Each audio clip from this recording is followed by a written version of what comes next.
평양 3%, 산지 70% 당에서 과연 문명이 태어날 수 있습니까? 평생 풍요로운 평야가 문명을 만든다고 가르쳐온 프랑스 명문대 교수의 질문에 강의실은 일순간 정적에 잠겼습니다. 학생들은 곧 믿기 힘들다는 듯 반문합니다. 교수님, 그런 조건이면 문명 발전을 논하는 것 자체가 무의미하지 않습니까? 유럽의 왕조들이 축복받은 평야 위에서도 100년을 채 넘기지 못하고 사라져갈 때 지구 반대편의 이 반도는 전혀 다른 길을 걸었습니다. 평야도 없고 큰 강도 없으며 기후의 축복마저 없던 땅, 그런데 이 극한의 환경에서 단일 왕조가 58년을 이어갔고 지금은 기술로 세기를 흔들고 있습니다. 반학자의 신념을 송두리째 뒤바꾼 한국의 지형 DNA. 그 설명되지 않도록 인턴 반전이 지금 시작됩니다. 어디서 듣고 계신가요? 구독과 좋아요 잊지 마세요. 강의실 정면 스크린에 그래프가 떴습니다. 숫자 518이 붉은색으로 떠올랐죠. 100여 명의 학생들이 일제히 고개를 들었어요. 저는 앙리드 몽트로입니다. 프랑스 소르본 대학에서 문명사와 지리학을 가르쳐온 지 30년이 넘었죠. 제가 쓴 평야 문명론은 유럽대학 교과서로 채택되었고 학계에서는 문명 발생의 필수 조건을 정리한 이론으로 통용되어 왔습니다. 오늘 이 강의를 열게 된 이유는 단 하나였어요. 제 이론이 무너졌기 때문입니다. 아니, 정확히는 제 이론으로 설명할 수 없는 데이터를 발견했기 때문이었죠. 여러분 앞에 펼쳐진 이 숫자가 바로 그 증거입니다. 518년 하나의 왕조가 단 한 번도 무너지지 않고 유지한 기록이에요. 세계 어느 문명본에서도 찾아볼 수 없는 수시였습니다. 스크린을 보던 학생 하나가 손을 들었어요. 가장 앞쪽에 앉은 루이였죠. 루이는 이것이 실수가 아니냐고 물었습니다. 518년을 유지한 단일 왕조라니 로마 제국도 그 정도는 아니지 않느냐고 되물었어요. 저는 고개를 저었습니다. 로마는 공화정부터 계산하면 길지만 단일 왕조로 보면 아우구스툼스 이후 오현재 시대까지 겨우 100년 남짓이었죠. 카롤링거 왕조는 235년, 카페 왕조는 341년이었어요. 유럽 역사에서 가장 긴 단일 왕조 기록도 400년을 넘지 못했습니다. 뒷줄에서 웃음소리가 흘러나왔어요. 소피라는 학생이었죠. 그는 이것이 어디선가 조작된 신화나 전설이 아니냐고 비아냥을 했습니다. 혹은 왕조라고 부를 수 없는 작은 부족 국가가 그냥 이름만 유지한 것 아니냐고 덧붙였어요. 저는 스크린을 한 장 넘겼습니다. 다음 화면에는 인구 추정치와 영토 면적 군사력 조세 체계가 정리되어 있었죠. 인구는 최소 1000만을 넘었고 영토는 한반도 전역을 통치했습니다. 관료 체계는 3단계 이상이었고 과거 제도를 통해 인재를 선발했어요. 상비군은 수만 명 규모였으며 침략을 받으면 100만 명 이상을 동원할 수 있는 동원 체계를 갖추고 있었죠. 이것은 부족 국가가 아니었습니다. 명백한 중앙 집권 국가였어요. 그렇다면 이 왕조는 어디에 있었을까요? 저는 잠시 말을 멈췄습니다. 강의실 안이 조용해졌어요. 학생들의 시선이 저에게 집중되었죠. 저는 천천히 입을 열었습니다. 이 왕조의 이름은 조선이고 이 왕조가 존재한 땅은 한국이라고 말했어요. 소피가 다시 웃음을 터뜨렸습니다. 저런 작은 땅에서 518년이라니 말도 안 된다고 했어요. 루이도 고개를 가로저었죠. 중국과 일본 사이에 끼어 있으면 끊임없이 침략받았을 텐데 어떻게 그렇게 오래 유지할 수 있었겠느냐고 반박했습니다. 저는 그 말을 부정하지 않았어요. 맞습니다. 중국과 일본 사이에 끼어 있었고 침략도 무수히 받았죠.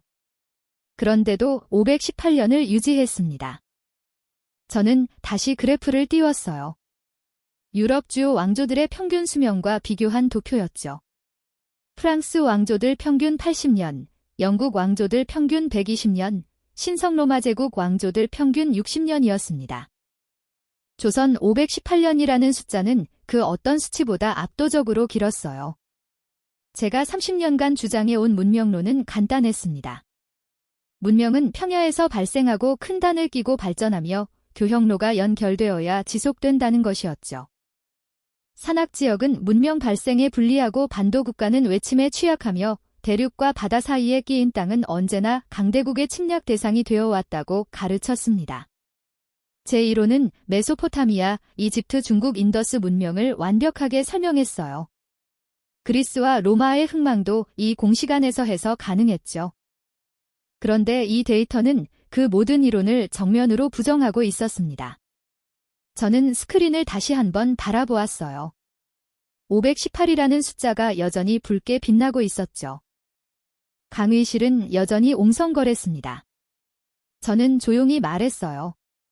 제 이론에 따르면 이런 왕조는 애초에 존재할 수 없다고 말이죠. 루이가 다시 손을 들었습니다. 그는 그렇다면 이 데이터가 잘못된 것 아니냐고 되물었어요. 혹은 조선이라는 왕조가 실제로는 여러 번 교체되었지만 이름만 유지한 것은 아니냐고 물었죠. 저는 고개를 저었습니다. 저도 처음엔 그렇게 생각했다고 답했어요. 그래서 1년 넘게 자료를 검증했다고 말했죠. 왕실 계보를 추적했고 조세 기록을 확인했으며 외교 문서를 대조했습니다. 결론은 명확했어요. 조선이라는 왕조는 1392년부터 1910년까지 단 한 번도 왕조 교체 없이 이어졌죠. 27명의 왕이 직기 혈통으로 이어졌고 마지막 왕까지 모두 같은 왕실 출신이었습니다. 쿠데타도 없었고 찬탈도 없었어요. 518년간 단 한 번도 왕조가 바뀌지 않은 유일한 기록이었죠. 소피가 비웃음을 거두지 못했습니다. 그는 그렇다면 그 왕조는 허수아비였을 것이라고 말했어요. 실권 없이 이름만 유지한 것 아니냐고 덧붙였죠. 저는 다시 자료를 띄웠습니다. 조선 왕조는 중앙집권 체제를 유지했고 왕은 최고 통치권자였어요. 법을 제정하고 군사를 지휘하며 외교를 주도했죠. 실권 없는 상징이 아니었습니다. 그렇다면 도대체 어떻게 가능했을까요? 저는 학생들을 돌아보았습니다. 더 이상 웃는 사람은 없었어요. 당혹감과 의구심이 섞인 표정들이 강의실을 가득 메우고 있었죠. 저는 다음 슬라이드를 준비했습니다. 이제부터 보여드릴 것은 이 왕조가 존재한 땅의 실체라고 말했어요. 여러분은 지금까지 숫자만 보았습니다. 이제 그 숫자가 나온 조건을 봐야 할 때였죠. 저는 마우스를 클릭했어요. 다음 화면이 뜨기 직전 저는 한 가지만 먼저 말해두고 싶다고 덧붙였습니다. 제가 지금부터 보여드릴 이 땅은 제 이론상 문명이 나올 수 없는 땅이라고 말이죠. 강의실이 다시 조용해졌습니다. 학생들의 시선이 스크린으로 향했어요. 저는 슬라이드를 넘겼습니다. 한국의 지형도가 화면을 가득 채웠죠. 산맥이 온 땅을 뒤덮고 있었고 평연은 거의 보이지 않았습니다. 강의실 안에서 작은 탄성이 흘러나왔어요. 저는 말했습니다. 이곳에서 518년이 나왔다고 말이죠. 산이었습니다. 온 땅이 산으로 뒤덮여 있었어요. 녹색과 갈색이 뒤섞인 등고선이 지도를 가득 메우고 있었죠. 평연하고 부름만한 공간은 거의 보이지 않았습니다. 강의실 안이 순식간에 소란스러워졌어요. 누군가는 저 지도가 정말 맞느냐고 물었고 누군가는 고개를 겨울거리며 동료와 속삭였죠. 저는 레이저 포인터를 들었습니다. 화면 중앙을 가로지르는 산맥을 따라 빨간 점이 움직였어요. 이것이 백도대간이라고 설명했죠. 한반도를 남북으로 가르는 거대한 산맥이며 평균 고도가 1000m를 넘는다고 덧붙였습니다. 이 산맥에서 뻗어나온 지맥들이 한반도 전체를 거미줄처럼 덮고 있었어요. 루이가 손을 들었습니다. 그는 평연은 어디에 있느냐고 물었죠. 저는 포인터를 서쪽해야 일부로 옮겼습니다. 여기 그리고 남쪽 일부라고 답했어요. 전체 국토 대비 약 3%였습니다. 나머지 70% 이상이 산지였죠. 루이는 믿을 수 없다는 표정을 지었어요. 3%의 평야로 어떻게 1000만 인구를 먹여 살릴 수 있었느냐고 되물었습니다. 저는 다음 자료를 띄웠어요. 한국의 지질 구조도였죠. 화강암 기반이라고 설명했습니다. 화강암은 단단하지만 농사에는 최악의 토양이에요. 땅이 척박하고 물 빠짐이 빨라서 작물이 뿌리내리기 어렵죠. 유럽의 비옥한 황토지 대화는 정반되었습니다. 소피가 다시 웃음을 터뜨렸어요. 그는 그런 땅에서 518년이라니 농담이 아니냐고 비꼬았죠. 저는 웃음을 멈추지 않는 소피를 잠시 바라보았습니다. 그리고 조용히 말했어요. 그래서 기후 데이터까지 확인했다고 덧붙였습니다. 다음 슬라이드에는 한국의 연간 강수량 그래프가 나타났어요. 여름철에 연강 수량의 60% 이상이 집중되어 있었죠. 집중호우였습니다. 6월부터 8월까지 석 달 동안 폭우가 쏟아지고 나머지 9달은 상대적으로 건조하다고 말했죠. 이런 기후에서는 농사 타이밍을 한 번이라도 놓치면 그의 수확이 전멸합니다. 더구나 태풍까지 매년 찾아왔어요. 평균적으로 연 3회 이상 태풍이 한반도를 강타했죠. 겨울은 어땠을까요? 다음 그래프를 보여주었습니다. 겨울철 평균 기온이었어요. 영하 10도에서 20도까지 떨어졌죠. 시베리아 한파가 직접 내려오는 구조였어요. 여름엔 폭우, 겨울엔 혹한이었어요. 중간 계절은 너무 짧았죠. 루이가 고개를 저었습니다. 그는 이런 땅에서 농업이 가능하기나 했느냐고 물었어요. 가능했습니다. 저는 단호하게 답했죠. 아니, 가능했을 뿐 아니라 1000만 인구를 먹여 살렸다고 덧붙였어요. 어떻게 그랬는지는 나중에 설명하겠다고 말했습니다.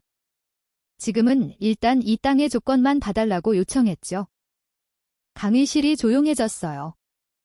학생들은 더 이상 웃지 않았습니다. 다음 자료를 띄웠습니다. 한국의 교통인프라였어요. 정확히는 조선시대의 교통인프라였죠. 도로망이 나타났지만 대부분이 산길이었습니다. 마차가 다닐 수 있는 평지 도로는 극히 일부였어요. 학생들에게 물었습니다. 여러분이 배운 문명론에서 교통로가 얼마나 중요했죠? 뒷집에서 한 학생이 대답했어요. 교통로는 문명의 혈관이라고 배웠다고 말했죠. 물자와 정부가 이동하지 못하면 문명은 정체되고 결국 붕괴된다고 덧붙였습니다. 저는 고개를 끄덕였어요. 맞습니다. 제가 쓴 교과서에도 그렇게 나와 있다고 말했죠. 그런데 조선에는 마차가 없었습니다. 저는 그 사실을 천천히 발음했어요. 마차가 없었고 수레도 제대로 발달하지 못했다고 말했죠. 왜냐하면 산이 너무 많아서 바퀴가 굴러다닐 수 없었기 때문이에요. 물자는 대부분 사람이나 소음마레 등에 짊어지고 날랐습니다. 무거운 짐은 강을 이용했지만 강마저도 계절에 따라 수위가 극심하게 변했죠. 루이가 다시 손을 들었습니다. 그는 혼란스러운 표정이었어요. 그렇다면 중앙정부가 지방을 어떻게 통제했느냐고 물었죠. 교통이 그렇게 불편하면 지방은 사실상 독립상태 아니었느냐고 되물었습니다. 저는 자료를 하나 더 띄웠어요. 조선의 행정구협도였죠. 8도 책이었습니다. 저는 설명했어요. 전국을 8개 도로 나누고 그 아래 수백 개의 군현을 두었다고 말했죠. 모든 군현에는 중앙에서 파견한 관리가 있었고 이들은 정기적으로 보고서를 올렸습니다. 산길을 걸어서라도 정부는 중앙에 도달했어요. 명령도 마찬가지였죠.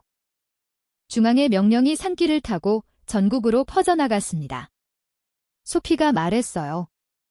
그건 비후일을 극치 아니냐고 물었죠. 저는 동의했습니다. 맞아요. 비후일을 적이었다고 답했죠.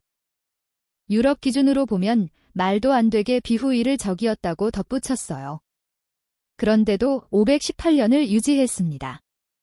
저는 스크린을 다시 한국 지형도로 돌렸어요. 이 땅을 다시 보십시오. 저는 학생들에게 말했죠. 평해 3%, 산지 70%, 화강암 토양, 집중호, 혹한, 태풍, 마차 불가 이 모든 조건이 문명 발생의 최악이라고 설명했습니다. 제 이론에서 이런 땅은 애초에 중앙집권 국가를 만들 수 없어요. 부족 연합체가 고작이고 그마저도 외부 침략에 쉽게 무너진다고 가르쳐왔죠. 그런데 이곳에서 518년이 나왔습니다. 저는 목소리를 높이지 않았어요. 담담하게 사실만 전달했죠. 학생들은 이제 완전히 조용해져 있었습니다. 웃음은 사라졌고 비아냥도 멈췄어요. 당혹감과 혼란이 강의실을 채우고 있었죠. 저는 다시 518이라는 숫자를 화면에 띄었습니다. 그 옆에 한국 지형도를 나란히 배치했어요. 두 이미지가 대조를 이루었죠. 불가능한 숫자와 불가능한 땅이 나란히 놓여 있었습니다. 저는 학생들을 천천히 둘러보았어요. 논리적으로 이것은 무슨입니다. 저는 말했죠. 이 땅에서 이 왕조가 나올 수 없다고 설명했어요. 평양 문명론에 따르면 이 땅은 문명이 발생할 수 없는 구조였습니다. 교통로가 없으면 중앙집권이 불가능하고 농지가 부족하면 인구를 감당할 수 없으며 산지가 많으면 방어는 가능해도 발전은 정체된다고 가르쳐 왔어요. 그런데 현실은 그 반대였습니다. 저는 화면을 가리켰죠. 이 왕조는 518년을 유지했고 1000만 인구를 먹여 살렸으며 중앙집권 체제를 끝까지 지켰다고 말했어요. 제 이론으로는 설명할 수 없는 결과였죠. 루이가 조심스럽게 손을 들었습니다. 그는 그렇다면 다른 요인이 있었던 것 아니냐고 물었어요. 지형이 나쁘면 다른 무언가가 그것을 보완했을 거라고 추측했죠. 저는 고개를 끄덕였습니다. 정확합니다. 다른 요인이 있었다고 답했어요.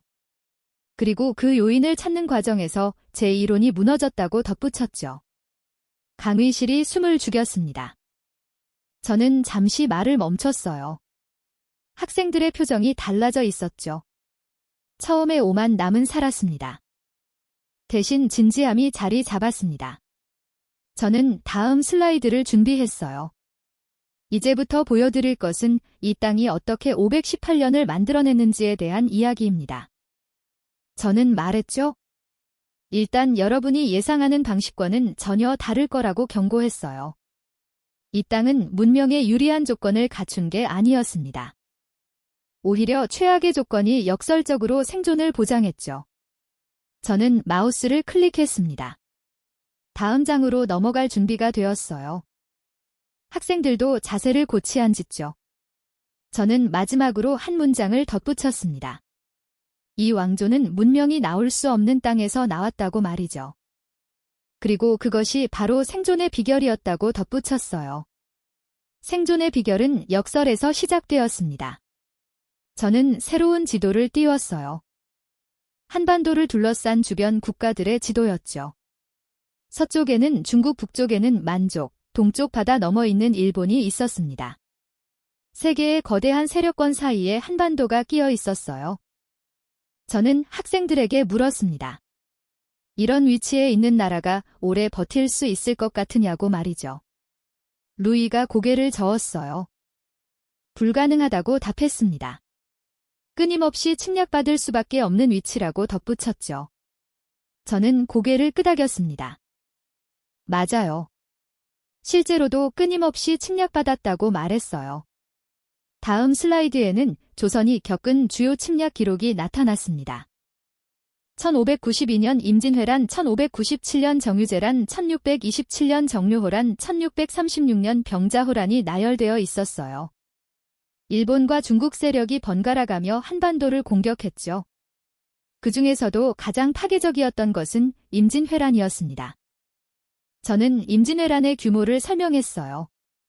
일본군 20만 명이 동원되었고 전쟁은 7년간 지속되었다고 말했죠. 조선 전역이 초토화되었습니다. 인구의 3분의 1이 죽거나 납치되었어요. 경작지는 불타고 도시는 파괴되었죠. 어떤 역사학자들은 이 전쟁을 조선의 종말로 봐야 한다고 주장하기도 했습니다. 그런데 조선은 무너지지 않았습니다. 저는 전쟁 이후의 연표를 보여주었어요. 1598년 전쟁 종결, 1600년대 재건 시작, 1700년대 문화 부분, 1800년대까지 왕조 유지였죠. 임진왜란 이후에도 조선은 300년 이상을 더 이어갔습니다. 소피가 손을 들었어요. 그는 운이 좋았던 것 아니냐고 물었죠. 일본이 내부 사정으로 물러났고 중국이 도와줬기 때문 아니냐고 덧붙였습니다. 저는 부분적으로는 맞다고 답했어요. 명나라의 지원이 있었고 도요토미 휴대의 호시의 죽음이 전쟁 종결에 영향을 줬다고 인정했죠. 하지만 그것만으로는 설명이 안 됩니다.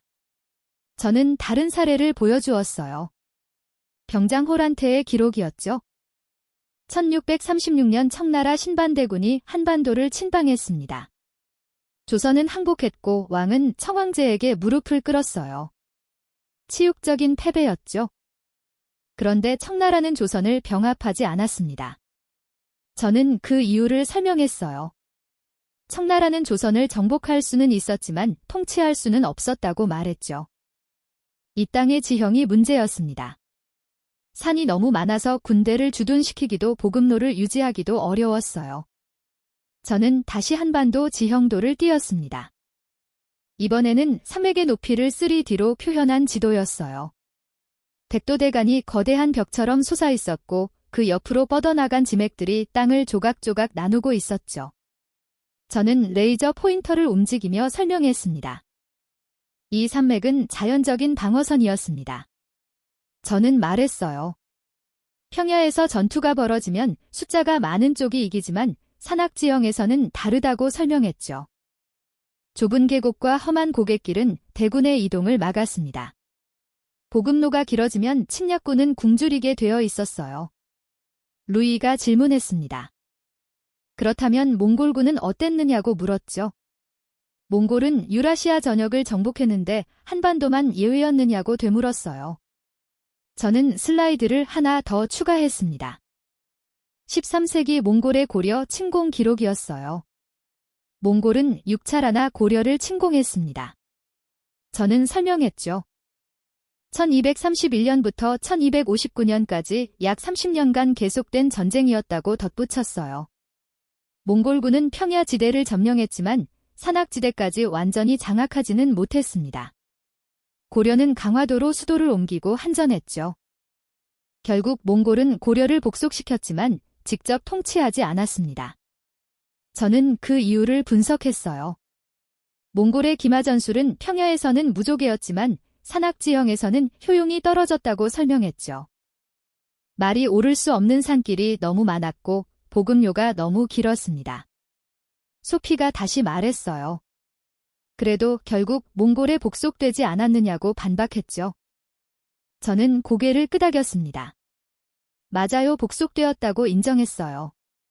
하지만 완전히 병합되지는 않았다고 강조했습니다. 고려는 왕조를 유지했고 자체 군대를 보유했으며 내부 행정권을 지켰어요. 이것이 바로 이 땅의 특성이었습니다. 저는 설명을 이어갔어요. 침략군은 평야지대를 점령할 수 있었지만 산악지대까지 완전히 장악하기는 불가능했다고 말했죠. 그리고 조선시대에 들어서면서 이 방어구조는 더욱 정교해졌습니다. 저는 조선의 방어체계를 보여주었어요.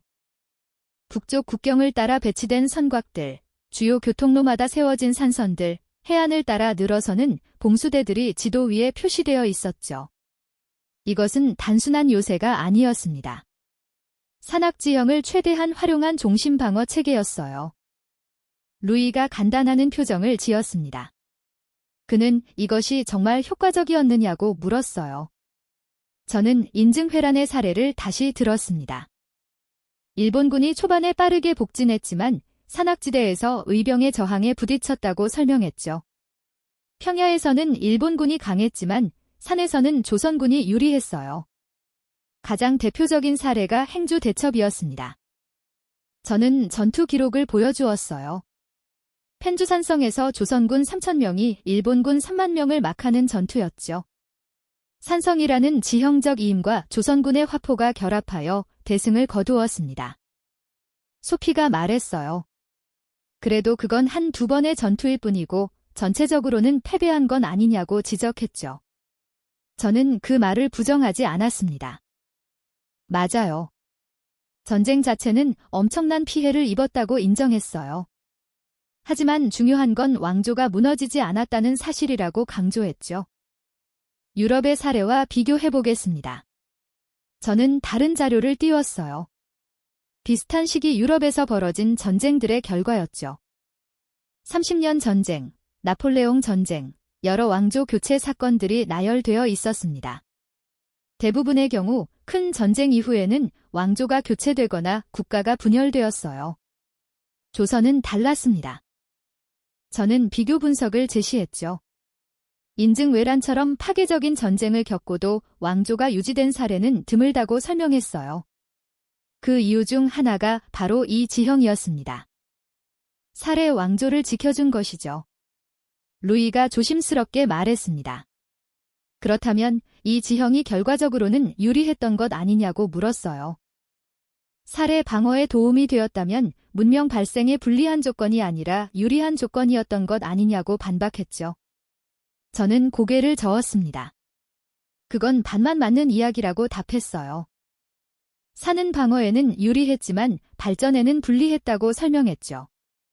교역이 막히고 농지가 부족하며 이동이 어렵다는 근본적인 문제는 여전했습니다. 다만 이 땅의 사람들은 방어의 이점을 극대화하고 불리한 조건을 극복하는 방법을 찾아냈어요. 그 방법이 무엇이었는지는 다음에 설명하겠습니다. 저는 말했죠. 지금은 일단 이 사실만 기억해달라고 요청했어요. 이 끔찍한 지형은 아이러니컬하게도 유라시아 최강국들을 막아냈다고 말이죠. 몽골도 한 번도 청나라도 이 땅을 완전히 정복하지 못했습니다. 강의실이 조용했습니다. 학생들의 표정이 변해 있었어요. 처음에 조롱은 완전히 사라졌고 대신 진지한 관심이 자리 잡고 있었죠. 저는 잠시 숨을 고르며 다음 슬라이드를 준비했습니다. 방어만으로는 518년을 설명할 수 없었어요. 더 깊은 이유가 있었죠. 더 깊은 이유는 눈에 보이지 않는 곳에 있었습니다. 저는 새로운 주제로 넘어갔어요. 스크린에 14세기 유럽 지도가 나타났죠. 검은 점들이 지도를 뒤덮고 있었습니다. 학생들은 이미 알고 있었어요. 흑사병의 확산 경로였죠. 점들이 한국에서 시작해 도로를 따라 퍼져나갔고 결국 유럽 전역을 검게 물들였습니다. 1347년부터 1353년까지 유럽 인구의 3분의 1이 사망했습니다. 저는 숫자를 제시했어요. 약 2천만 명이 목숨을 잃었다고 말했죠. 왕조가 흔들렸고 경제가 붕괴했으며 사회 구조 자체가 재편되었습니다. 흑사병은 전쟁보다 더 파괴적이었어요. 군대는 적을 죽이지만 병균은 아군과 적권을 가리지 않고 쓰러뜨렸죠.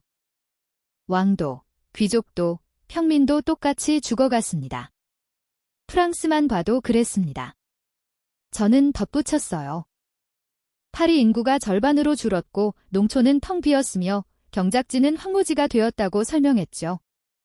살아남은 사람들은 시체를 못 들 사람도 부족해서 집단 매장을 할 수밖에 없었습니다. 문명이 호태했어요. 그런데 같은 시기 한반도는 어땠을까요? 저는 질문을 던졌죠. 학생들이 고개를 겨울거렸습니다. 저는 다음 자료를 띄웠어요. 14세기 고려 왕조의 인구 추정치였죠. 변동이 있었지만 흑사병 같은 급격한 인구 감소는 기록되지 않았습니다. 그래프선이 거의 수평에 가까웠어요. 루이가 손을 들었어요. 그는 기록이 없는 것뿐이지 실제로는 피해가 있었을 거라고 추측했죠. 당시 기록 시스템이 유럽만큼 정교하지 않았을 수도 있다고 덧붙였습니다. 저도 처음엔 그렇게 생각했습니다. 저는 답했어요. 그래서 중국과 일본의 기록까지 교차 확인했다고 설명했죠. 흑사병은 몽골 제국을 통해 동쪽으로도 퍼졌습니다. 저는 확산 경로를 보여주었어요.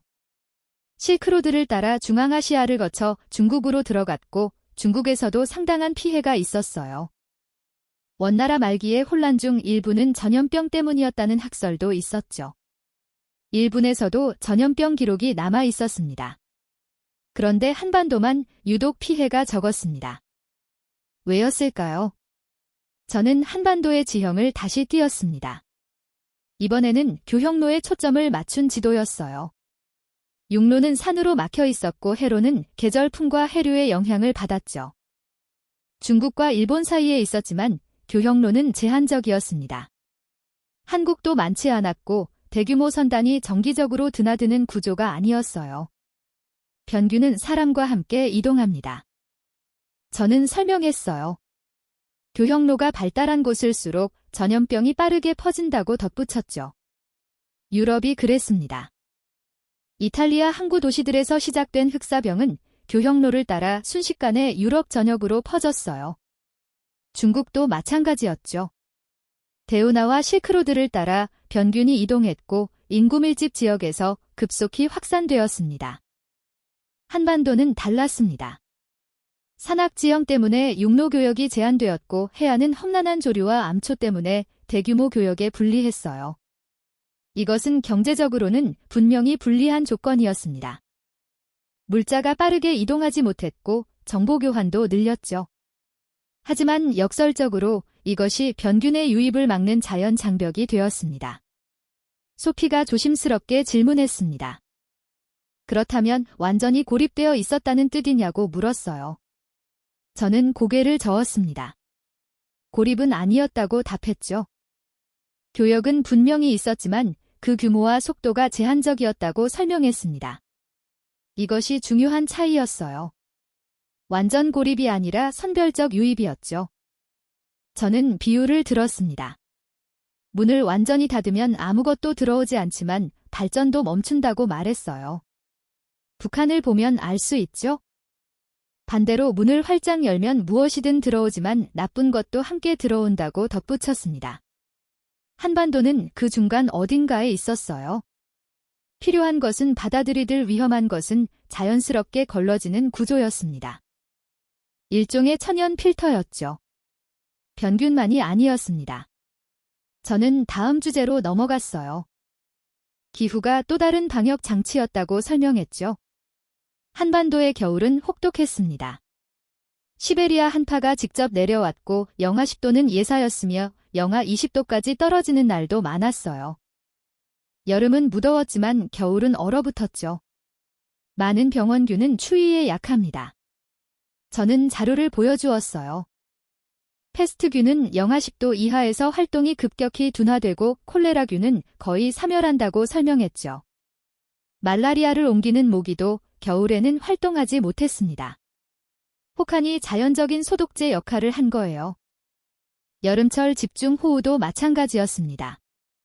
짧은 기간에 쏟아지는 폭우는 지표면을 씻어내고 고인물을 내보냈어요. 하천이 범람하면서 오염물질이 바다로 쓸려갔죠. 물론 홍수 피해는 컸지만 역설적으로 위생에는 도움이 되었습니다. 매년 여름마다 땅이 한 번씩 쉽게 나간 거예요. 루이가 감탄했습니다. 그는 자연이 만든 방역 시스템이라고 표현했어요. 저는 고개를 끄덕였습니다. 정확한 표현이라고 답했죠. 의도된 것은 아니었지만 결과적으로 그렇게 작동했다고 덧붙였습니다. 사람이 설계한 게 아니라 자연이 만들어낸 구조였어요. 여기에 하나 더 있었습니다.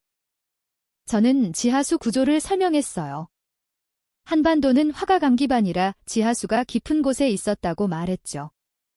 오염된 물이 지하수까지 침투하기 어려운 구조였습니다. 화가 남층이 일종의 천연 필터 역할을 했어요. 덕분에 오물물이 비교적 깨끗하게 유지되었죠. 유럽과 비교해 보겠습니다. 저는 중세 유럽 도시들의 위생 상태를 보여주었어요. 좁은 골목에 우물이 쌓였고 하수 시스템이 없어서 강물이 오염되었으며 지하수도 쉽게 더러워졌죠. 런던의 템스강은 악취로 유명했고 파리의 생강도 마찬가지였습니다. 전염병이 번지기 완벽한 환경이었어요. 한반도는 달랐습니다.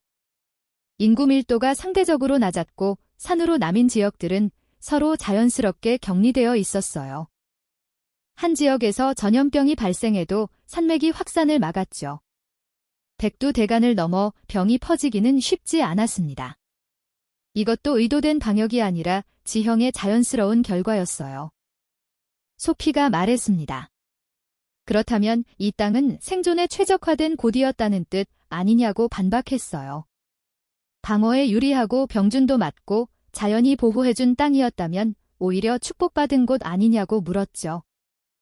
그의 목소리에는 의구심이 섞여 있었습니다. 저는 잠시 말을 멈췄습니다. 그리고 천천히 답했어요. 반은 맞고 반은 틀렸다고 말했죠. 이 땅은 생존에는 유리했지만 발전에는 여전히 불리했다고 설명했습니다. 생존과 발전은 다른 문제였어요. 다시 떠올려 보세요. 저는 학생들에게 상기시켰어요. 평야 3% 화강암 토양 집중호우, 혹한, 마차 불가였다고 말했죠.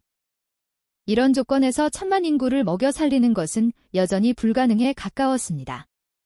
방어와 방역은 생존을 가능하게 했지만 번영을 보장하지는 않았어요. 굶어 죽지 않으려면 생산이 있어야 했죠. 그렇다면 어떻게 했을까요? 저는 질문을 던졌죠. 외적을 막고 병균을 막았다고 해서 저절로 문명이 발전하는 건 아니라고 설명했어요. 먹을 것이 있어야 하고 사람이 살아야 하며 사회가 유지되어야 했습니다. 화강암 땅에서 어떻게 씨를 키웠을까요? 산비탈에서 어떻게 농사를 지었을까요? 루이가 조심스럽게 손을 들었습니다. 그는 그래서 결국 어떻게 했느냐고 물었어요. 이 악조건에서 1000만 인구를 어떻게 유지했느냐고 되물었죠.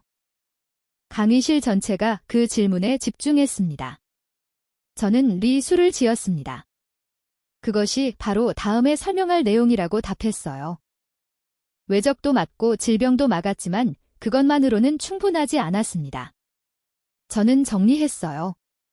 문명이 유지되려면 생산이 있어야 하고 생산을 위해서는 기술이 필요했다고 말했죠. 조선이 518년을 유지한 진짜 비결은 바로 여기에 있었습니다. 사람의 기술이었어요. 강의실이 고요했습니다. 학생들은 더 이상 의심하거나 비우지 않았어요. 앞으로 몸을 기울이고 눈을 반짝이며 다음 이야기를 기다리고 있었죠. 저는 다음 슬라이드를 준비했습니다. 손끝에서 마우스가 부드럽게 움직였어요. 이제 방어 이야기는 끝났습니다. 저는 선언했어요. 앞으로 보여드릴 것은 이 땅의 사람들이 어떻게 살아남았는지, 어떤 기술을 만들어냈는지에 관한 이야기라고 설명했죠. 이것이야말로 518년의 핵심이었습니다. 산과 돌과 추위를 어떻게 이겨냈는지 말이죠. 저는 학생들을 둘러보았어요. 모두가 집중하고 있었죠. 소피조차 진지한 표정이었습니다. 처음에 비한 양은 온데간데 없었어요. 저는 마우스를 클릭했습니다. 다음 장으로 넘어갈 시간이었죠. 방어는 생존의 조건이었지만 기술은 번영의 시작이었습니다. 이제 그 이야기를 해야 할 때였어요. 새로운 이미지가 화면에 떴습니다. 산비탈의 계단처럼 층층이 쌓인 눈이었어요. 초록빛 표가 물결치듯 펼쳐져 있었죠. 강의실에서 탄성이 흘러나왔습니다. 아름다웠어요. 하지만 그 아름다운 뒤에는 엄청난 노력이 숨어 있었죠. 이것이 다란 눈입니다. 저는 설명했어요. 계단식 눈이라고도 부르는데 평야가 없으니 산비탈을 깎아서 만든 농지라고 말했죠. 한 단 한 단이 모두 사람 손으로 만들어진 거예요. 돌을 쌓아 벽을 만들고 흙을 채워넣고 물기를 내고 평평하게 고르는 작업이 필요했습니다. 하나의 눈을 만드는데 몇 달이 걸렸어요. 루이가 놀라워했습니다. 그는 이런 눈이 얼마나 되느냐고 물었죠. 저는 다음 자리를 보여주었어요. 조선시대 전국 농지의 약 30% 이상이 이런 형태였다고 설명했습니다. 남부 지역에서는 더 높은 비율이었어요. 산이 많으니 어쩔 수 없었죠. 평지가 없으면 산을 깎아서라도 농사를 지어야 했습니다. 문제는 여기서 끝나지 않았습니다. 저는 계속 설명했어요. 계단식 눈은 물 관리가 핵심이라고 말했죠. 위에서 아래로 물이 흘러내려가는 구조였기 때문에 수로를 정교하게 설계해야 했어요. 물이 너무 빠르게 흐르면 흙이 쓸려나가고 너무 느리게 흐르면 벼가 제대로 자라지 못했습니다. 저는 수로 시스템을 보여주었습니다. 산 위의 계곡에서 물을 끌어와 저수지에 모았고 거기서부터 강론으로 물길을 냈어요. 물길마다 수문이 있어서 물의 양을 조절할 수 있었죠. 이것은 단순한 농사가 아니었습니다. 수리공학이었어요. 소피가 손을 들었습니다. 그는 이런 시스템을 누가 설계했느냐고 물었어요. 왕실의 기술자들이냐고 되물었죠. 저는 고개를 저었습니다. 아니라고 답했어요. 이것은 농민들이 만든 시스템이라고 설명했죠. 세대를 거쳐 전해지고 개선된 기술이었습니다. 왕실이나 양반이 아니라 땅을 직접 일거는 사람들이 만들어낸 지혜였어요. 학생들이 조용해졌습니다. 농민이라는 단어가 새로운 무게로 다가왔던 것 같아요. 유럽에서 농민은 문자를 잊지 못하는 노동력으로만 여겨졌죠. 하지만 조선의 농민들은 달랐습니다. 그들은 기술자였고 엔지니어였으며 땅의 전문가였어요. 다음 슬라이드에는 돌담이 나타났습니다. 저는 설명을 이어갔어요. 화가 남당에서는 밭에 갈 때마다 돌이 나왔다고 말했죠. 유럽의 부드러운 황토 땅과는 달랐습니다. 삽을 넣으면 돌에 부딪혔어요. 쟁기를 끌면 돌에 걸렸죠. 끊임없이 돌을 주워내야 했습니다. 그렇다면 그 돌을 어떻게 했을까요? 저는 질문을 던졌어요. 뭘 했을까요? 아니었습니다. 돌을 싸서 담으로 만들었어요. 밭과 밭 사이에 경기가 되었고 바람막이가 되었으며 짐승을 막는 울타리가 되었죠. 돌담은 제주도에 특히 많았는데 섬 전체가 화산석으로 뒤덮여 있었기 때문이에요. 제주도의 돌담은 총 길이가 수만 킬로미터에 달합니다. 저는 숫자를 제시했어요.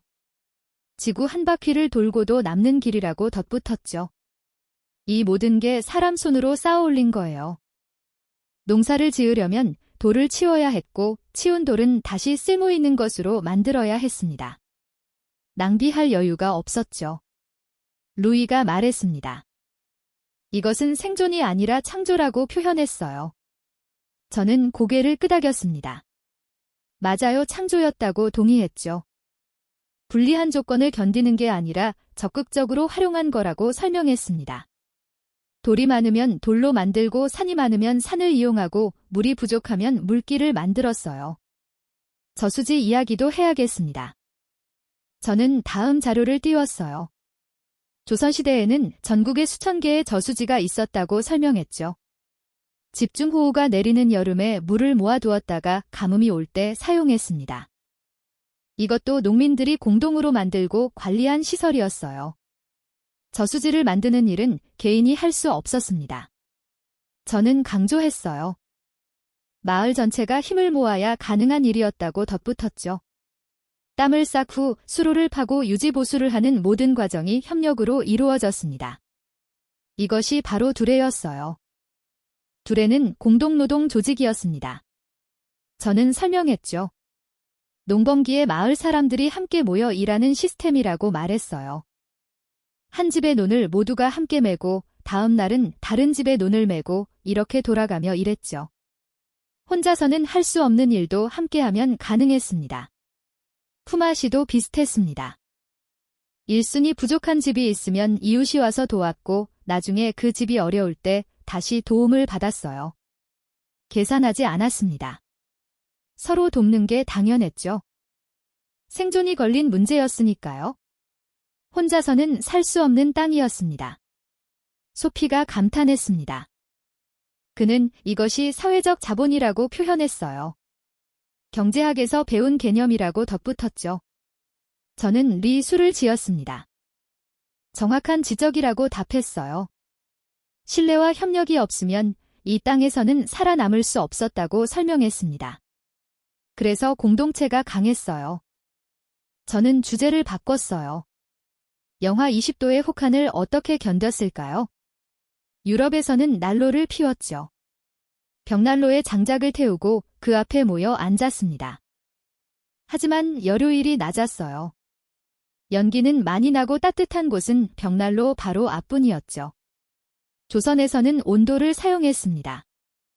저는 온도를 구조도를 보여주었어요. 부엌의 아궁이에서 불을 떼면 뜨거운 공기가 방바닥 아래를 지나가며 돌을 데웠죠. 데워진 돌은 오랫동안 열을 품고 있었습니다. 방 전체가 따뜻해졌어요. 열효율이 벽난로보다 훨씬 높았죠. 여기서도 화강암이 쓰였습니다. 저는 설명했어요. 화강암은 열을 오래 간직하는 성질이 있다고 말했죠. 농사에는 불리했던 돌이 난방에는 최적의 재료였습니다. 불리한 조건을 다시 한번 유리하게 바꾼 거예요. 루이가 질문했습니다. 그는 온도를 언제부터 사용되었느냐고 물었어요. 저는 답했습니다. 고구려 시대부터라고 말했죠. 1년 넘게 이어진 기술이었어요. 세대를 거치며 개선되고 정교해졌습니다. 굴뚝 위치, 방바닥 높이, 돌 배치까지 모든 게 개선되어 있었죠. 저는 저장 기술도 언급했습니다. 집중 호우가 내리는 여름에 수확한 곡식을 1년 내내 먹어야 했어요. 썩지 않게 보관하는 기술이 필요했죠. 독을 만들어 땅에 묻었고 곡식을 말려서 습기를 제거했으며 통풍이 잘 되는 곡관을 지었습니다. 김치도 그런 기술의 하나였습니다. 저는 설명했어요. 겨울에는 채소가 자라지 않으니 가을에 미리 배추를 발효시켜 저장했다고 말했죠. 발효는 보존 기술이자 영양을 높이는 방법이었습니다. 른장, 간장, 고추장도 마찬가지였어요. 모두 오래 보관하기 위한 지혜였죠. 소피가 말했습니다. 이 모든 게 환경에 대한 적응이라고 정리했어요. 저는 고개를 저었습니다. 적응이 아니라고 답했죠. 적응은 수동적인 단어라고 설명했습니다. 이것은 극복이었어요. 능동적으로 환경을 바꾸고 기술을 만들어낸 거였죠. 유럽 문명은 평야에서 나왔습니다. 저는 대조했어요. 평야는 농사지기 쉽고 이동하기 편하며 교육하기 좋았다고 말했죠. 조건이 좋으니 발전이 빨랐습니다. 하지만 조선은 달랐어요. 모든 조건이 불리했죠. 그래서 더 치열하게 기술을 개발해야 했습니다. 루이가 조심스럽게 말했습니다. 그렇다면 조선의 기술 수준이 유럽보다 높았다는 뜻이냐고 물었어요. 저는 잠시 생각했습니다. 그리고 답했죠. 높고 낮음의 문제가 아니라고 말했어요. 강향이 달랐다고 설명했습니다. 어느 쪽이 우월한지는 말할 수 없습니다. 저는 강조했어요. 다만 조선은 세계에서 가장 불리한 조건에서 가장 오래 버틴 문명이라고 말했죠. 518년은 그 증거였습니다. 방어만 잘한 게 아니에요. 생산도 했고 기수도 만들었으며 사람도 먹여 살렸습니다. 강의실이 조용했습니다. 학생들의 눈빛이 달라져 있었어요. 처음에 조롱은 온데간데 없었고 의심도 사라졌습니다. 대신 존경이 자리 잡고 있었죠. 저는 다음 슬라이드를 준비했습니다. 이제 거의 나왔습니다. 저는 말했어요. 지금까지 본 것은 과거의 이야기였다고 덧붙였죠. 하지만 이 이야기는 여기서 끝나지 않는다고 설명했습니다. 이 땅의 사람들이 만든 생존 기술은 현재까지 이어지고 있었어요. 다음 이야기에서 그것을 보여드리겠다고 예고했습니다. 저는 마우스를 클릭했습니다. 학생들의 시선이 스크린에 고정되어 있었어요. 이제 마지막 고비가 남았죠. 제 이론이 왜 무너졌는지, 그리고 그것이 왜 중요한지를 설명해야 할 시간이었습니다. 스크린에 제 책 표지가 나타났습니다. 평양 문명론은 유럽 문명 발생의 지리적 조건이라는 제목이 보였어요. 30년 전에 쓴 책이었죠. 이 책은 소로본을 포함한 유럽 주요 대학에서 교과서로 채택되었습니다. 제 학문 인생의 정점이었어요. 그리고 지금 이 강의실에서 그것을 해체하려 하고 있었죠. 저는 천천히 입을 열었습니다. 이 책의 핵심 주장은 세 가지였다고 설명했어요. 첫째, 문명은 평양에서 발생한다. 둘째, 큰 강이 있어야 발전한다. 셋째, 교육로가 연결되어야 지속된다. 이 세 조건이 갖춰지지 않으면 문명은 태어나지 않거나 일찍 죽는다고 주장했죠. 메소포타미아를 보세요. 저는 첫 번째 사례를 들었어요. 티그리스강과 유프라테스강 사이의 평양이었다고 말했죠. 이집트는 날간 유역의 평양이었고 중국은 황한 유역의 평양이었으며 인더스 문명도 인더스간 유역의 평양이었습니다. 모든 고대 문명이 제 공식에 들어맞았어요. 유럽도 마찬가지였습니다. 로마는 이탈리아 평양에서 시작했고, 파리는 생강 유역에서 발전했으며, 런던은 템스강을 끼고 성장했죠. 평양, 강, 교육로였습니다. 이 공식은 완벽해 보였어요. 적어도 한국을 만나기 전까지는 말이죠. 루이가 손을 들었습니다. 그는 그 공식이 왜 틀렸느냐고 조심스럽게 물었어요. 한국이 예외인 것뿐이지 대부분의 문명에는 여전히 적용되는 것 아니냐고 되물었죠. 저는 고개를 저었습니다. 예외라는 단어가 문제라고 답했어요. 과학에서 예외는 두 가지 의미입니다. 저는 설명했죠. 하나는 확률적 예외예요. 100번 중 한두 번 발생하는 드문 사례죠. 이런 예외는 이론을 흔들지 않습니다. 하지만 다른 하나는 구조적 예외예요. 이론의 전제 자체를 부정하는 사례입니다. 한국은 후자였어요.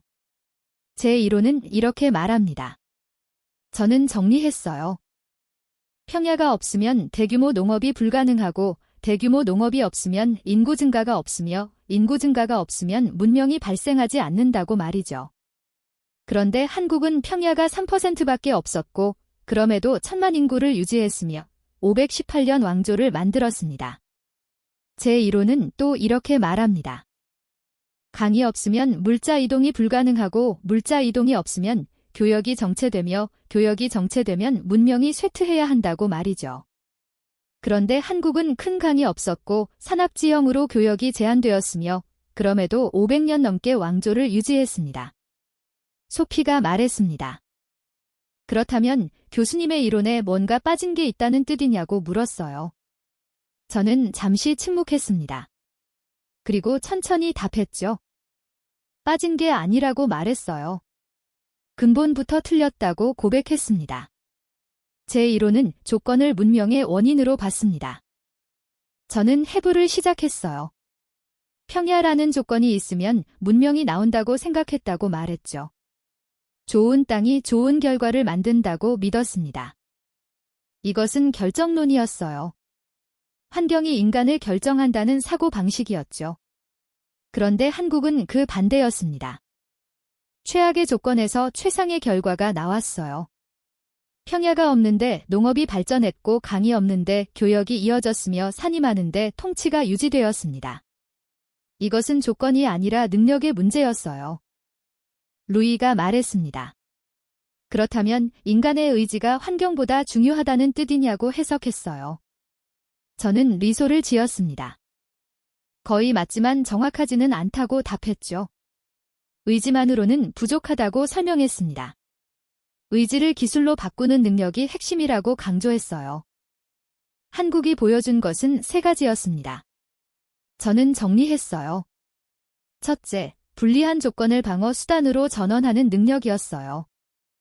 산이 침략을 막았고 기후가 변균을 걸렸으며 지형이 자연 요새가 되었죠. 단점을 장점으로 바꿨습니다. 둘째, 부족한 자원을 극한까지 활용하는 기술이었습니다. 산비탈을 논으로 만들었고 돌을 담으로 쌓았으며 화강암을 난방했었어요. 머리일 게 없었죠. 모든 것을 쓸모있게 만들었습니다. 셋째, 공동체를 통한 협력 시스템이었습니다. 둘의 품앗이 저수지 공동관리까지 모든 게 협력으로 이루어졌어요. 혼자서는 살 수 없는 땅이었으니까요. 신뢰가 생존의 조건이었습니다. 제 이론에는 이런 변수가 없었습니다. 저는 고백했어요. 저는 땅만 봤다고 말했죠. 그 땅에 사는 사람들의 능력은 보지 않았습니다.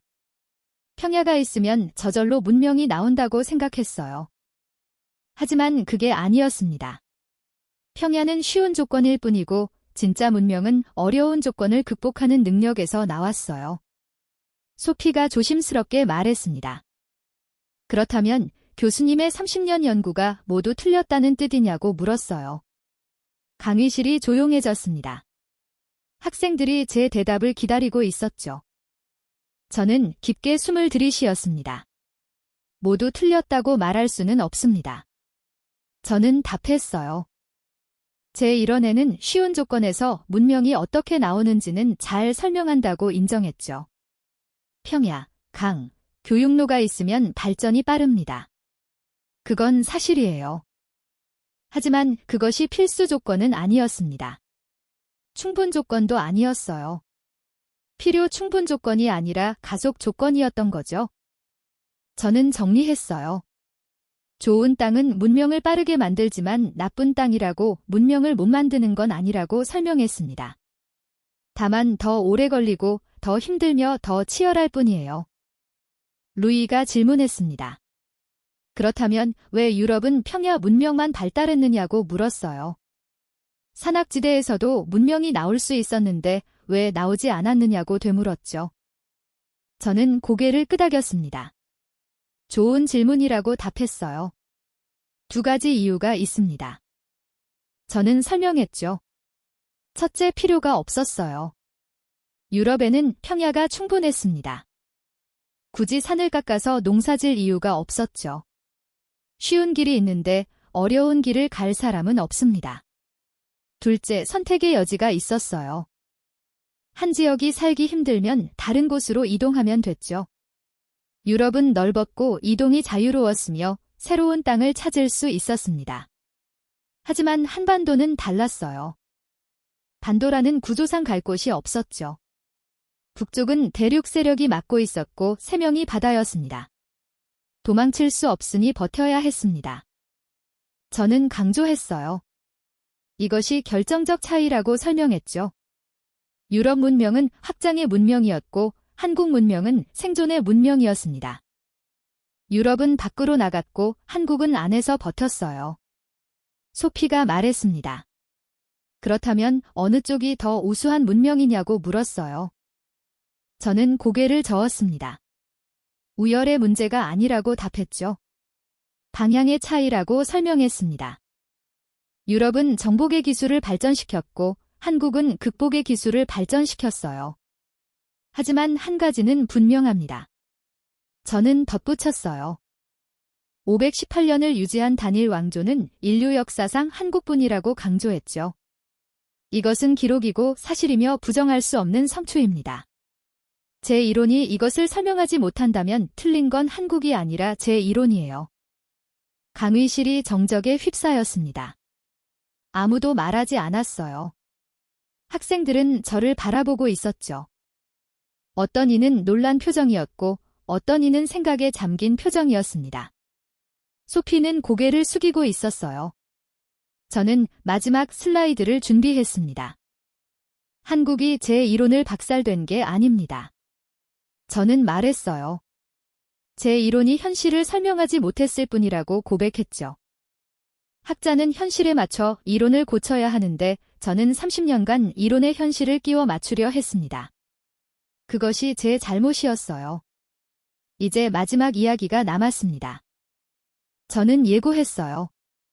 이 생존의 유전자가 현재에도 살아있다는 이야기라고 말했죠.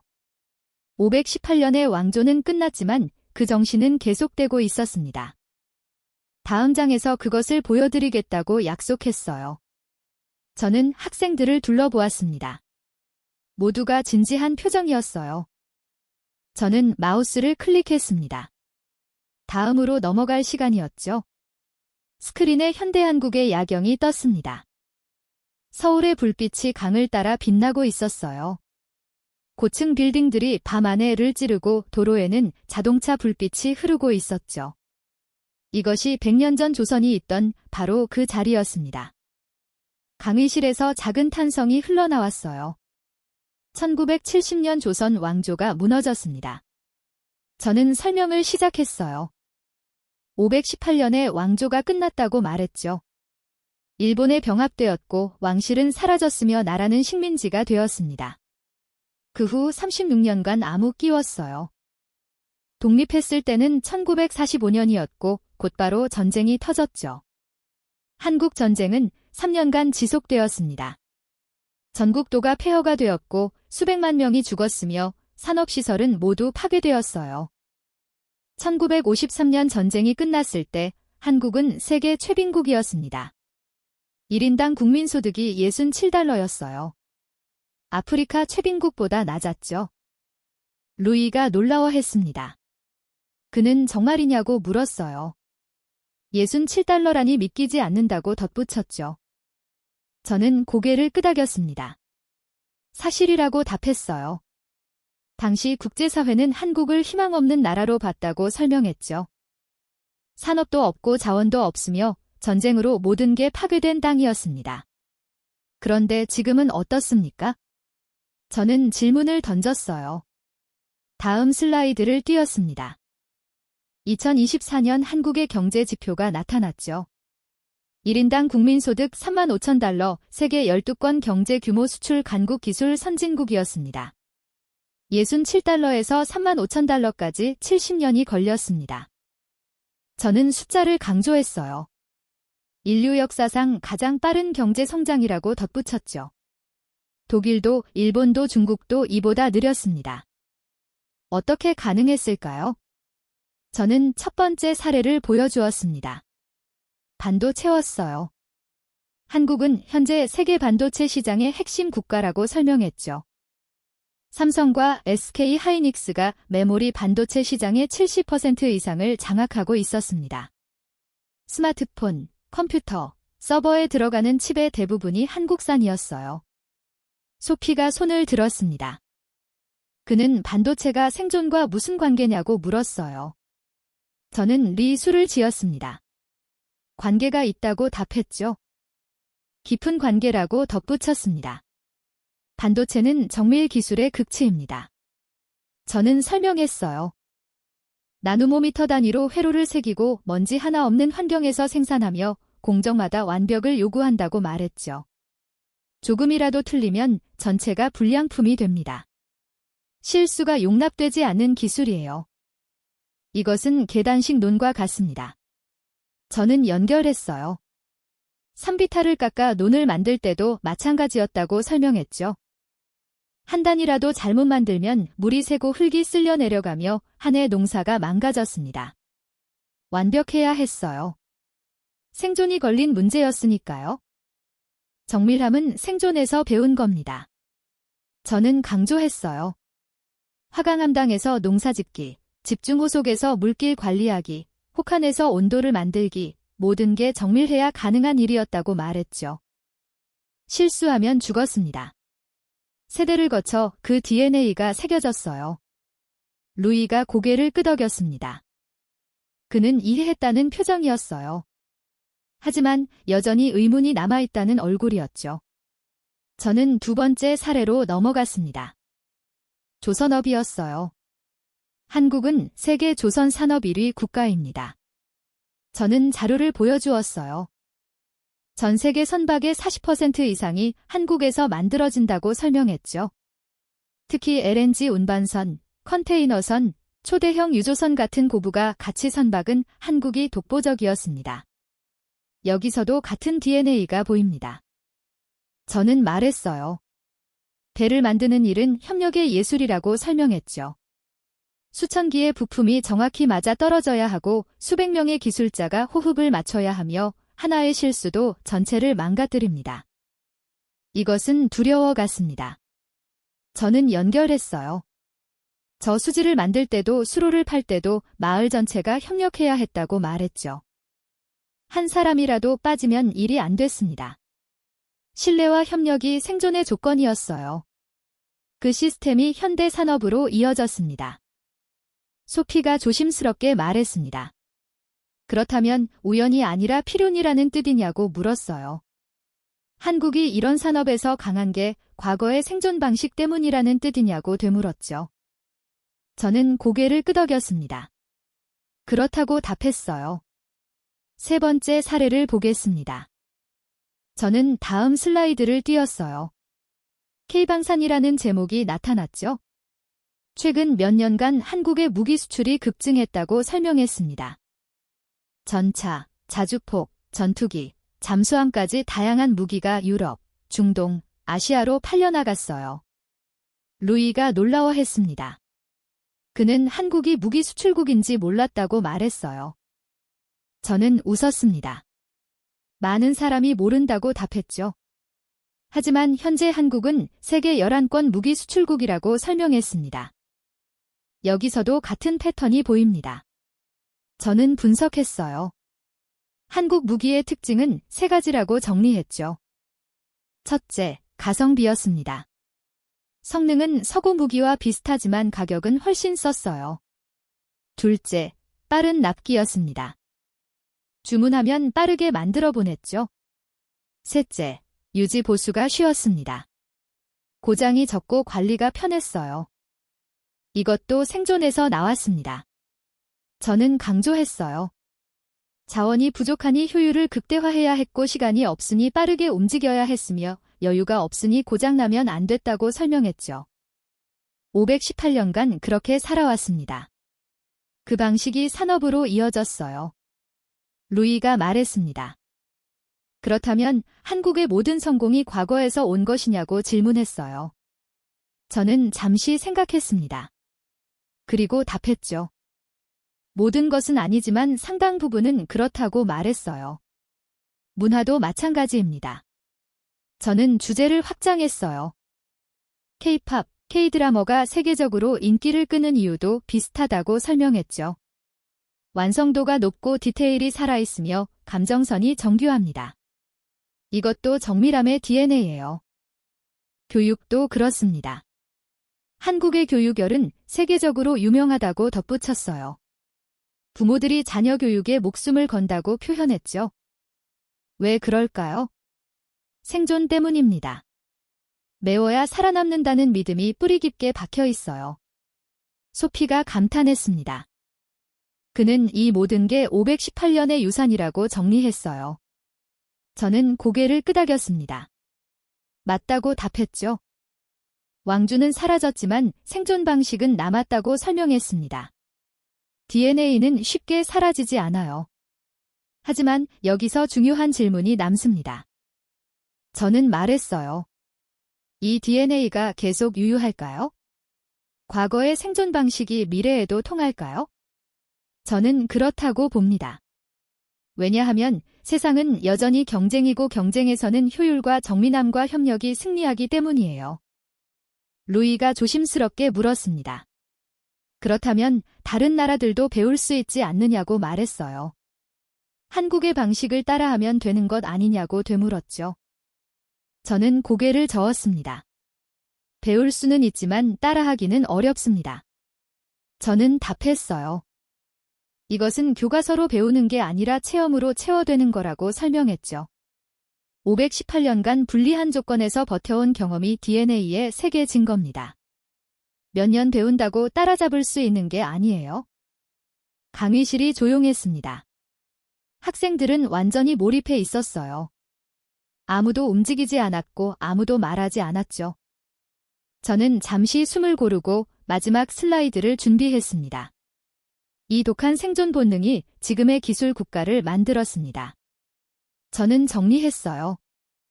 과거의 다랭롱이 현재의 반도체가 되었고 과거의 둘의 현재의 협력 시스템이 되었으며 과거의 온돌이 현재의 정리의 기술이 되었다고 설명했죠. 518년은 끝나지 않았습니다. 형태만 바뀌었을 뿐이에요. 저는 학생들을 천천히 둘러보았습니다. 모두가 진지했어요. 소피는 눈을 반짝이고 있었고 루이는 생각에 잠겨 있었죠. 강의실 전체가 숨을 죽이고 있었습니다. 이제 마지막 결론이 남았습니다. 저는 말했어요. 제가 왜 이 강의를 열었는지, 제 이론이 왜 무너졌는지, 그리고 한국을 뭐라고 불러야 하는지를 말할 시간이라고 예고했습니다. 저는 마우스를 클릭했어요. 마지막 슬라이드가 떴습니다. 화면에는 단 하나의 문장만 있었어요.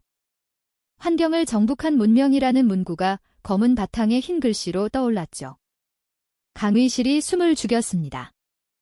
100여 명의 학생들이 모두 스크린을 응시하고 있었어요. 저는 천천히 말을 시작했습니다. 문명을 분류하는 방법은 여러 가지가 있다고 말했어요. 지역으로 나눌 수도 있고 시대로 구분할 수도 있으며 종교나 언어로 가를 수도 있다고 설명했죠. 하지만 오늘 저는 다른 기준을 제시하고 싶다고 덧붙였습니다. 환경과의 관계입니다. 저는 말했어요. 어떤 문명은 환경의 선물을 받았고 어떤 문명은 환경과 싸워야 했으며 어떤 문명은 환경에 굴복했다고 정리했죠. 그리고 단 하나의 문명만이 환경을 정복했습니다. 그것이 한국이에요. 메소포타미아를 다시 봅시다. 저는 비교를 시작했어요. 틱리스와 유프라테스 사이의 비옥한 평가였다고 상지시켰죠. 땅이 좋았고 물이 풍부했으며 기후가 온화했습니다. 환경이 문명을 허락한 케이스였어요. 선물 받은 문명이었죠. 이집트도 마찬가지였습니다. 나일강이 매년 범람하며 비옥한 토양을 만들어줬어요. 농부는 씨만 뿌리면 됐죠. 땅이 저절로 농사를 도와줬습니다. 환경이 친절한 곳이었어요. 유럽은 어떻습니까? 그러니까 넓은 평야 적당한 강 온화한 기후였죠. 농사지기 좋고 이동하기 편하며 교육하기 쉬운 땅이었습니다. 물론 노력도 필요했지만 기본 조건은 좋았어요. 환경이 협조적이었습니다. 그런데 한국은 달랐습니다. 저는 목소리를 높였어요. 평야 3% 산지 70% 화강한 토양 집중 후 혹한 태풍이었다고 상기시켰죠. 환경은 적대적이었습니다. 문명을 허락하지 않는 땅이었어요. 그런데도 518년을 만들어냈습니다. 저는 강조했어요. 산을 깎아 논을 만들었고 돌을 쌓아 담으로 세웠으며 추위를 이용해 난방을 만들었다고 정리했죠. 환경에 굴복하지 않았습니다. 환경을 바꿨어요. 루이가 손을 들었습니다. 그는 떨리는 목소리로 질문했어요. 그렇다면 한국이 인류 역사상 유일하다는 뜻이냐고 물었죠. 저는 고개를 끄덕였습니다. 제가 아는 한그럽다고 답했어요. 다른 문명들도 어려움을 겪었습니다. 저는 인정했어요. 로마도 전쟁을 치렀고 중국도 침략을 받았으며 이집트도 쇠퇴했다고 말했죠. 하지만 그들의 어려움은 주로 외부에서 왔습니다. 다른 제국과의 전쟁, 이민족의 침입, 정치적 혼란이었어요. 한국의 어려움은 달랐습니다. 땅 자체가 적이었어요. 환경이 생존을 막았죠. 외적도 있었고 전쟁도 있었지만 가장 큰 적은 날씨와 지형이었습니다. 매년 싸워야 했어요. 멈추면 죽었죠? 그래서 이것은 전설입니다. 저는 선언했어요. 신호나 과장이 아니라 실제 역사지만 그 내용이 전설 같다고 설명했죠. 불가능을 가능으로 만든 이야기였습니다. 인간이 자연을 이긴 유일한 사례였어요. 소피가 말했습니다. 그는 이 강의를 듣기 전까지 한국을 몰랐다고 털어놨어요. 이름조차 생소했다고 덧붙였죠. 하지만 이제 존경한다고 말했습니다. 진심으로 존경한다고 강조했어요. 강의실 곳곳에서 동의하는 소리가 들렸습니다. 학생들이 고개를 끄덕이고 있었어요. 처음의 조론과 의심은 완전히 사라졌죠. 대신 경외감이 자리 잡고 있었습니다. 저는 마지막 정리를 시작했습니다. 제가 30년간 주장한 평양 문명론은 틀렸다고 말했어요. 정확히는 불완전했다고 수정했죠. 좋은 조건에서 문명이 어떻게 나오는지는 설명했지만 나쁜 조건에서도 문명이 나올 수 있다는 걸 놓쳤습니다. 한국이 저를 깨우쳤습니다. 저는 고백했어요. 환경은 조건 일분 결정 요인이 아니라고 배웠다고 말했죠. 진짜 결정 요인은 인간의 의지와 기술이었습니다. 불리한 조건도 기술로 극복할 수 있고 극복하면 오히려 강해진다는 걸 배웠어요. 518년은 우연이 아니었습니다. 저는 강조했어요. 어쩌다 운이 좋아서 살아남은 게 아니라고 설명했죠. 매일 싸우고 매일 해결하고 매일 개선하면서 만들어낸 결과였습니다. 세대를 거쳐 축적된 지혜였어요. 그 지혜는 지금도 살아있습니다. 반도체 조선업 방산 문화산업에서 한국이 강한 이유라고 연결했어요.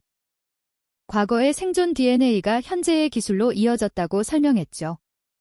518년은 끝나지 않았습니다. 계속되고 있어요. 루이가 조심스럽게 물었습니다. 그렇다면 교수님은 지금 한국을 가장 위대한 문명이라고 말씀하시는 건가요? 저는 잠시 생각했어요. 그리고 답했습니다. 위대함을 어떻게 정의하느냐에 달렸습니다. 저는 말했어요. 규모로 보면 중국이 크고 영향력으로 보면 유럽이 강하며 오래됨으로 보면 이집트가 앞선다고 설명했죠. 하지만 극복의 역사로 보면 한국이 유일합니다. 저는 이 나라를 전설이라고 부릅니다. 저는 선언했어요. 세계사에 단 하나뿐인 사례라고 강조했죠. 환경이 문명을 막았지만 인간이 환경을 이긴 유일한 기록이었습니다. 불가능을 가능으로 만든 나라였어요. 강의실이 조용했습니다. 아무도 움직이지 않았어요. 시간이 멈춘 것 같았죠? 저는 학생들을 천천히 둘러보았습니다. 배경의 눈이 저를 바라보고 있었어요. 이것이 제가 이 강의를 연 이유입니다. 저는 마지막으로 말했어요. 제 이론을 고치고 제 무지를 인정하며 여러분에게 진실을 전하기 위해서였다고 설명했죠. 학자는 틀렸을 때 인정할 수 있어야 합니다. 저는 틀렸어요. 한국이 저를 이겼습니다. 저는 웃으며 말했어요. 아니, 정확히는 현실이 이론을 이긴 거라고 수정했죠. 그리고 그게 맞다고 덧붙였습니다. 이론은 현실을 설명하기 위한 도구일 뿐이에요. 현실이 이론에 맞춰질 필요는 없죠? 저는 마지막 슬라이드를 가리켰습니다. 환경을 정복한 문명이라는 문구가 여전히 빛나고 있었어요. 이것이 제 결론이라고 말했죠. 한국은 인류 역사상 유일하게 환경을 정복한 문명이라고 선언했습니다. 강의를 마치겠습니다. 저는 말했어요. 경청해 주셔서 감사하다고 덧붙였죠. 그리고 부탁 하나만 하겠다고 말했습니다. 이 이야기를 기억해달라고 요청했어요. 세상 어딘가에 불가능을 가능으로 만든 나라가 있다는 걸 말이죠. 순간 누군가 박수를 쳤습니다.